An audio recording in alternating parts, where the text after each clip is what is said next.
Homeopathy medicine అన్నది స్లోగా పనిచేస్తుంది అన్న ఒక అపోహ ఉంటుంది. ఎప్పుడైతే పేషెంట్ యొక్క లక్షణాలు మరియు కారణాలు క్లియర్గా ఉంటాయో దాని తగ్గ హోమియోపతి మెడిసిన్ కరెక్ట్గా ఇచ్చినప్పుడు లక్షణాల నుండి త్వరగా ఉపశమనం పొందవచ్చు.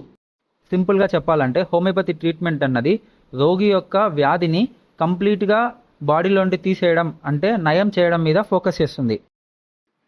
ముందుగా లక్షణాలు ఉపశమనం కలగడం మరియు రోగం నయం అవ్వడం మధ్య తేడా తెలుసుకోవాలి.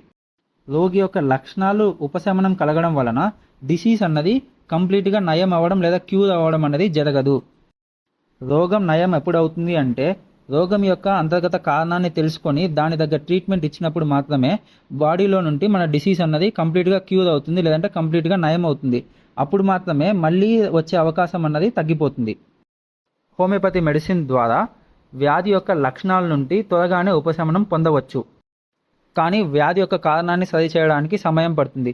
ఎందుకంటే రోగం అన్నది దీర్ఘకాలంగా ఉన్నప్పుడు రోగి తన కారణాన్ని మర్చిపోవడం లేదా డిఫరెంట్ మెడిసిన్స్ వాడడం వల్ల కారణం అన్నది మారిపోవడం జరుగుతుంది. దానివలన హోమియోపతి మెడిసిన్ అన్నది స్లోగా వర్క్ అవుతుందన్న అపోహలో ఉంటాము.